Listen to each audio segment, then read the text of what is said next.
Salut, j'espère que vous allez bien. Nouvelle vidéo, comme vous avez vu dans le titre aujourd'hui, on teste une nouvelle batterie, une nouvelle marque qui vient s'inviter parmi toutes celles que j'ai déjà présentées sur la chaîne. Et cette fois, c'est Pecron. Allez, c'est parti.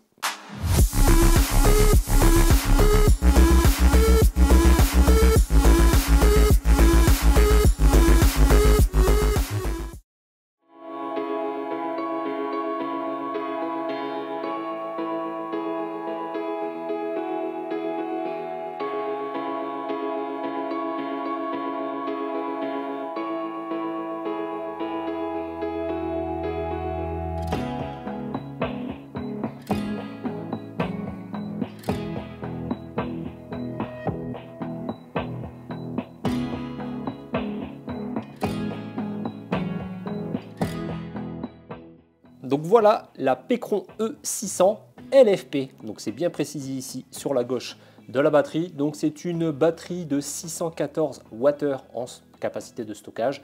Et par contre, on peut sortir 1200 watts sur les deux prises secteur AC. Donc ça, c'est plutôt pas mal par rapport à sa faible capacité, j'ai envie de dire. Donc très intéressante. On est sur une technologie LFP. Donc 3500 cycles garantis à 80% de la batterie. Donc c'est plutôt intéressant, hein. Maintenant, ça y est, ça devient la norme sur ce genre de batterie portable d'avoir la technologie, la chimie LFP sur ces cellules. On est dans du basique, on retrouve des ports USB type C, USB type A, deux prises secteur AC, une prise 12 volts allume-cigare comme toutes les batteries maintenant, un affichage avec autonomie affichée, ici avec à la fois en pourcentage et un petit graphique. Ici, on a aussi l'information de sortie sur les prises DC, sur les prises AC en dessous. Et ici, on a l'estimation du temps restant affiché sur l'écran. Donc ça, c'est intéressant, hein, comme les petites batteries qu'on a l'habitude de voir.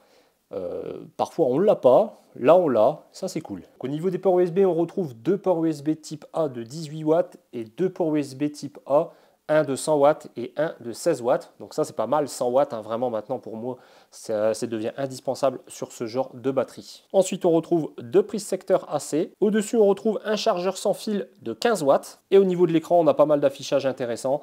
On a l'autonomie restante estimée, donc soit comme ici en veille, soit quand vous l'utilisez, bien évidemment. Le pourcentage de batterie avec le petit logo. Ce qui est allumé, donc là, par exemple, j'ai allumé la batterie avec les prises USB allumées. Donc si j'appuie, je reste appuyé, ça s'éteint. Si on appuie sur les prises AC, on a un petit affichage avec une petite aiguille. Et ici, chose intéressante, on peut voir par exemple une petite aiguille avec le pourcentage d'utilisation, à mon avis, la puissance utilisée. Donc ça vous donne une idée de jusqu'où vous pouvez aller, hein. Si elle tire au maximum, on fera le test tout à l'heure, je vous montrerai, comme d'habitude avec le petit sèche-cheveux, hein, toujours mon petit protocole de test. Vous verrez que ici ça bouge aussi, donc c'est plutôt intéressant. Et puis là, on peut voir qu'on a la puissance aussi en watts en sortie. Et ensuite, sur la gauche, on va retrouver deux prises classiques, donc le DC input 12 volts classique, hein, les prises qu'on n'utilise jamais. Et ici, par contre, ce qui est étonnant, c'est qu'on retrouve une prise propriétaire, donc un peu différente de ce qu'on a l'habitude de voir. Mais vous pouvez faire rentrer jusqu'à 400 watts de puissance en solaire. Donc ça, c'est plutôt intéressant. Alors bien sûr, en respectant le voltage, hein, qui va de 32 à 95 volts maximum. Et c'est aussi par cette prise qu'on va recharger la batterie avec un adaptateur secteur qui est fourni avec, malheureusement qui est à part, hein, comme j'ai l'habitude de le dire, quand on veut avoir une batterie petite, compacte, forcément les chargeurs ne sont pas forcément embarqués dans la batterie. Et donc il va falloir se munir du chargeur qui est livré avec. Je vais vous montrer ça. Il donne une petite sacoche qui est plutôt jolie et vraiment avec pas mal d'accessoires fournis. Alors voici la petite pochette de transport, siglée Pecron. Pecron, je ne sais pas trop comment on prononce. Alors, le zip est un peu dur. Hop, voilà. Alors, qu'est-ce qu'on retrouve dans la petite sacoche? Alors, on retrouve le manuel d'utilisation en français et en anglais. Donc, c'est plutôt sympa. On n'a pas l'habitude de voir du français, je l'ai déjà dit, hein, sur la plupart des batteries comme ça. C'est pas toujours le cas, mais là, c'est cool. Alors, vous voyez, le chargeur, il est quand même assez balèze. Donc, avec un ventilateur intégré, on verra si ça fait du bruit ou non. Je pense que oui, malheureusement. Un chargeur allume-cigare pour la recharger par la fameuse prise 12 volts, hein, qu'on a retrouvé ici tout à l'heure. Je disais qu'on n'utilisait jamais. L'adaptateur secteur qui va sur le module de recharge, et du MC4 avec leur prise propriétaire. Alors ça, c'est bien parce qu'au moins ils le fournissent, même s'ils mettent une prise propriétaire, derrière vous pouvez brancher quasiment n'importe quel panneau solaire, puisque le MC4 c'est du standard. Voilà pour les accessoires. Et ici vous retrouvez un petit fascicule avec leurs différentes gammes, puisqu'évidemment Pecron ne fait pas que la U600, ils ont des modèles un peu plus gros également. Alors je viens de brancher l'adaptateur secteur. Bon, la ventilation ne se met pas en route. Par contre, j'entends un léger bourdonnement. Je vous mets le micro tout près. C'est un peu désagréable. Alors bon, quand c'est à côté de l'oreille, forcément on l'entend, mais quand c'est un peu éloigné, il n'y a pas de problème. Mais bon, voilà, je tenais à le préciser. Alors faites attention parce qu'il y a un détrompeur, évidemment, ici. Alors c'est des pins, il faudra faire attention parce que ça a l'air assez fragile. Hop, on branche. Et on voit ce que ça donne à l'écran, à combien on monte en puissance. Bon, ça vient de démarrer. Je ne sais pas pourquoi, quand je l'ai branché, ça ne s'est pas mis en route tout de suite. C'est resté un moment en veille, et puis au bout d'une minute, ça s'est déclenché. Donc on va retrouver la LED rouge qui s'allume sur le chargeur, et on entend la ventilation. Alors ça, par contre, c'est un peu dommage. Bon, l'avantage, c'est que ça ne ventile pas en permanence comme par exemple la Blue Yeti que je vous avais déjà présenté il y a très longtemps sur la chaîne. C'était une des premières batteries que je vous avais présentées, où le chargeur justement extérieur comme ça ventilait dès qu'on le branchait une prise secteur. Là, c'est pas le cas. Ça ventile uniquement quand ça charge. Par contre, je trouve que c'est assez bruyant malheureusement. Vous entendez? C'est pas ouf ça. Alors on peut voir ici qu'on prend 272 watts et j'ai fait exprès de brancher justement ce chargeur secteur sur une autre batterie pour voir exactement combien ça tire. Et on tire 320, je vais vous montrer. Donc on tire 320 watts. Et ça varie un petit peu. Entre 310 et 320 watts. Donc clairement il va falloir privilégier le solaire parce qu'il y a un petit décalage entre la transformation. Enfin, dans ce transformateur, c'est pour ça que j'aime pas trop ces transformateurs parce qu'ils ont tendance à faire perdre pas mal d'énergie, alors que justement les chargeurs embarqués dans les batteries, généralement, ils sont un peu plus performants. On fera un relevé également du bruit du chargeur et aussi un relevé du bruit des ventilateurs, comme d'habitude, pour l'inclure dans le tableau comparatif de toutes celles que j'ai déjà testées. Alors, j'ai ramené mon téléphone portable, on va voir si ça pose pas de problème pour la recharge sans fil. Alors, avec une coque en plus, la coque que j'ai, elle n'est pas très pratique, elle est assez volumineuse. Je sais que ça a tendance à des fois gêner un peu le chargeur s'il n'est pas bien, voilà, pas optimal. Donc on pose. Est-ce que le téléphone s'allume? Oui. On vient de voir en DC out 2 watts et le téléphone est bien en train de se recharger. Ça monte à 5 watts. Est-ce qu'on aura les 15 watts promis? Après, ça dépend toujours du téléphone, à quel pourcentage il est. Là, on vient de monter à 7. 9. Alors, on est proche de ce qui est... Alors ça se met très vite en veille au niveau de l'écran. 10 watts. Bon, on est plutôt proche de ce qui est annoncé au niveau des 15 watts, au niveau du chargeur sans fil. Donc, comme je disais, après ça va dépendre du téléphone. Donc ça, c'est validé. Ensuite, on va essayer le port USB type C de 100 watts avec un MacBook. On va brancher ça là. Hop, port USB type C. Port USB type C. Alors combien on prend? 25, 60, pas mal. 66 watts, 69 watts, 70 et B. Pas mal. Après, le MacBook Air était pas mal déchargé. Donc c'est nickel. Ça fonctionne très très bien. 70 watts en sortie. Pas de ventilation qui se met en route jusqu'à présent. Alors c'est des petites puissances. Ça paraît logique. Alors par contre, je déconseille de poser du métallique ou quoi que ce soit au-dessus au niveau du chargeur sans fil. Là, j'avais le MacBook Air qui était branché au-dessus et j'avais une sorte de bruit parasite. Je ne sais pas si c'est normal, mais voilà. Pour information, on va éviter de poser des choses au-dessus, on va dire électronique, au niveau du chargeur à induction quand justement c'est allumé. Comme d'habitude, maintenant, on va passer au test avec le sèche-cheveux. Alors, je vais brancher le sèche-cheveux. On va commencer au minimum.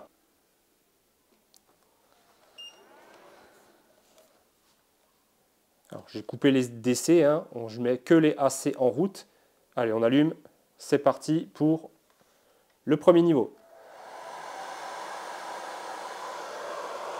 180 watts. Et on voit bien ici 20%. Je vais vous zoomer un petit peu plus. Voilà. Donc on a bien la jauge qui augmente. On va monter en puissance. On va voir ce que ça donne. 500 watts.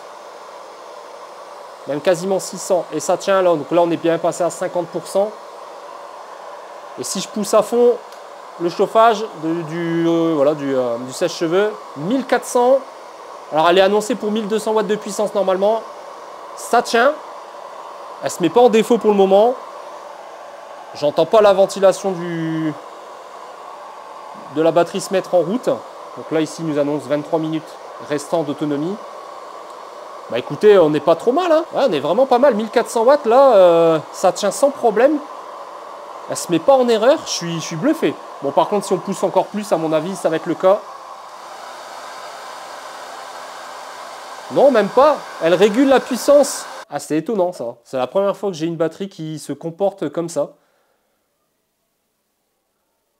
Voilà, 0.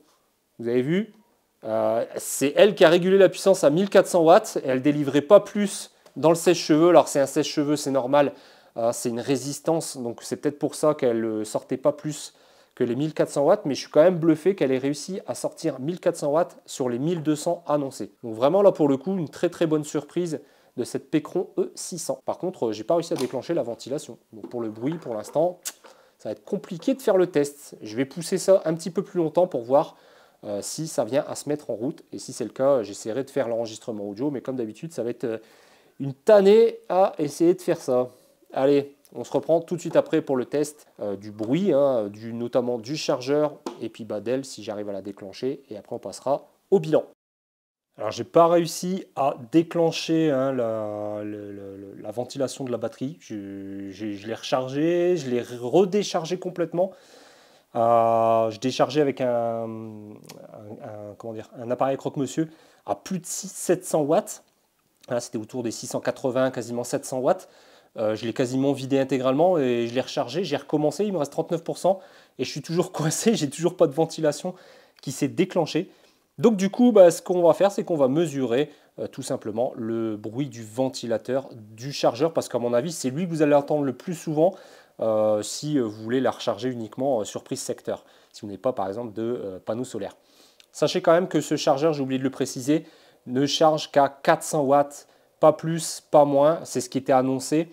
En fait, on est même en dessous, hein, vous avez vu, là on est à 273 watts et ça tire 300 watts, peut-être que ça remonte à 400 si vous êtes vraiment bas. J'ai pas fait les relevés de ce côté-là, je l'ai branché, j'ai pas fait gaffe. Mais voilà, là, le plus que j'ai relevé, moi pour l'instant, c'est 200, voilà, autour des 270 watts au niveau de la charge ici, à l'intérieur, je dirais, de la batterie, de ce qui est injecté dans la batterie du moins, et ça tire 320 watts sur votre prise secteur. Donc c'est parti, là, la ventilation vient de se mettre en route au niveau du petit chargeur, hein, comme je disais. On va faire le relevé. Donc comme d'habitude, je vous mets le micro à côté. Et dans mon protocole de test, je suis toujours à 30 cm, hein, comme d'hab. Donc je vais bien le mettre. Donc 30 cm, c'est parti, je vous fais le relevé.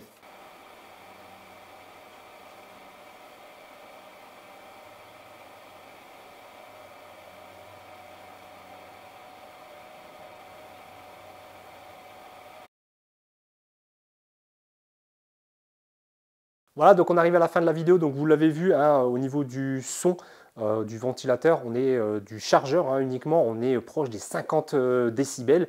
Donc c'est quand même beaucoup, hein, je trouve, hein, pour un petit chargeur comme ça externe, pour une petite batterie qui en plus ne délivre que presque que 300 watts, j'ai envie de dire, au niveau du bloc chargeur. C'est un peu dommage hein, parce que de ce côté-là, sinon le chargeur embarqué, enfin le ventilateur embarqué de la batterie, j'ai pas réussi à le déclencher. Donc c'est dommage parce que du coup, ça va contrebalancer un petit peu, j'ai envie de dire, le fait que le chargeur, lui, par contre, fait du bruit. Et si vous ne rechargez qu'avec du surplus solaire avec une prise connectée, sachez justement que ce chargeur risque d'être un petit peu bruyant. Après, généralement, les batteries, quand on les recharge sur prise secteur, hein, moi notamment la Delta Pro, passer les 300-400 watts, je dirais, de puissance d'injection, la ventilation de la batterie elle-même se met en route et ça fait un peu de bruit. Alors, c'est pas dans la pièce qui est à côté de mon bureau quand je travaille, etc. Donc, ça ne me dérange pas, ça fait un petit bruit de fond, voilà, c'est tout. Mais il faut en tenir compte quand même. Au niveau du poids, on est sur 9, un petit peu plus de 9 kg. Donc ça reste très raisonnable, hein, facilement transportable avec sa poignée qui est au-dessus, très pratique. Voilà, le petit chargeur portable au-dessus qui est intéressant, qui pourra vous permettre de recharger un téléphone portable notamment, hein, voilà, ou d'autres choses qui se rechargent en sans fil. Donc au niveau de ces points négatifs, j'ai envie de dire c'est le chargeur secteur qui est à part, qui n'est pas embarqué dans la batterie et qui en plus est pourvu d'un ventilateur et donc qui va faire du bruit dès que ça va se mettre à recharger. Ça c'est un peu l'inconvénient, enfin un des plus gros défauts que j'ai envie de lui donner. Le design qui n'est pas, voilà, pas foufou, hein, très cubique, très simple, même si on peut voir que sur les 4 pourtours, hein, on va dire en haut et en bas de la batterie, on a des sortes de renfort, j'ai envie de dire, de coque orange qui permet peut-être de protéger les coins de la batterie. Bref, Bon, voilà. Ou alors c'est simplement son look qui est comme ça. Donc on aime ou on n'aime pas. Bon, je suis pas hyper fan du look, mais bon voilà, c'est pas c'est pas le principal argument de vente généralement dans une batterie. Hein. Généralement, on veut qu'elle soit efficace, performante. Bref, voilà tous les, je dirais, les aspects positifs qu'on veut avoir d'une batterie. Donc un chargeur propriétaire, bon ça malheureusement c'est un peu dommage parce que si vous abîmez l'accessoire ou autre, eh ben, il va falloir en racheter un. En plus, j'ai l'impression que c'est vraiment propre à chez eux, donc ça ne sera pas facilement trouvable autre part que sur leur site internet. Ouais, donc moi je ne comprends pas qu'on fait encore des prises propriétaires à l'heure actuelle, alors qu'une simple prise 12 volts classique, ça marchait aussi. Et justement, en plus, ils en ont mis une de prise 12 volts classique. Vous savez, les prises 12 volts qu'on ne se sert pas, elles servent généralement qu'en entrée pour charger avec des blocs secteurs comme celui-ci. Et là, ils ont préféré faire une prise un petit peu différente. Alors c'est peut-être pour délivrer plus de puissance. J'ai déjà vu des blocs secteurs qui injectent 500 watts sur une prise 12 volts du même genre. Donc, alors oui, certes, c'est pas du 12 volts, c'est peut-être pour ça aussi, et ça permet justement de faire avec une seule prise à la fois le solaire et le bloc secteur. Mais le bloc secteur, finalement, il injecte que 200, voilà, on avait vu 270 watts. Bon, un peu dommage, donc voilà, ça je le mets en deuxième point négatif. Et troisième point négatif, comme je dis dans la plupart des batteries de ce genre-là, c'est qu'il n'y a pas d'application possible de réglage. À défaut, pareil, il n'y a pas de molette de réglage sur la puissance d'entrée, comme on peut voir chez Fossibot, qui est très pratique, même si c'est que par palier. Ça reste très pratique de pouvoir régler de 200 watts en 200 watts, par exemple, ou de 300 watts en 300 watts, comme la F2400 ou la F3600 que j'ai déjà présentée sur la chaîne. Là, c'est pas le cas, c'est 400, enfin, théoriquement 400 watts en entrée solaire, donc voilà. Mais avec le bloc secteur, c'est 270 watts, on a vu, et ça n'a pas l'air d'être réglable. Ça a l'air d'être à peu près 270 watts à peu près de tout le long de la charge. Un peu dommage de ce côté-là également. Les points positifs, évidemment, il y en a. Hein. On est sur de la chimie LFP, donc pour son tarif, c'est plutôt intéressant. Donc ça, c'est le premier point positif. Le deuxième point négatif, eh c'est justement son tarif qui est quand même assez intéressant. Et son troisième point positif, c'est que normalement, elle peut délivrer 1200 watts de puissance sur les prises secteur AC. Et on a vu qu'on a pu les dépasser largement et les tenir un petit moment quand même.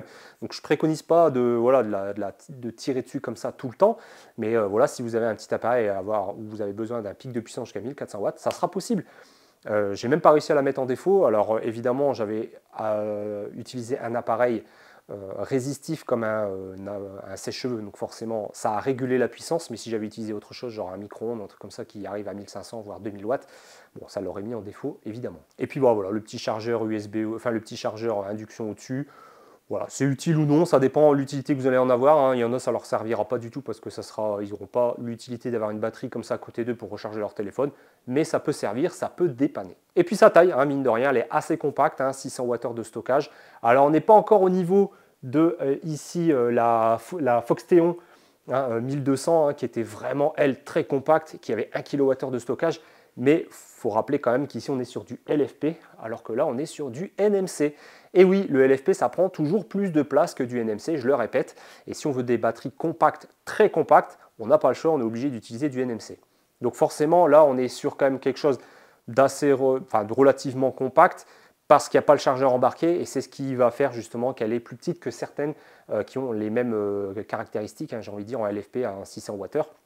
Donc du coup, voilà, c'est à la fois un point positif et point négatif, c'est à vous de voir. Donc comme d'habitude, si ce produit vous intéresse, vous retrouverez les liens en description. J'ai pas beaucoup d'échanges avec la marque, en ce moment c'est les périodes de fête, etc.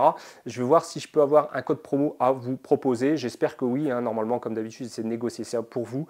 Donc si ça vous intéresse, le produit est en description. Dites-moi un petit peu ce que vous pensez de cette batterie. Voilà, bon, ça faisait un petit moment que j'en avais pas fait, on va dire dans ce gabarit, dans ce format et dans cette capacité.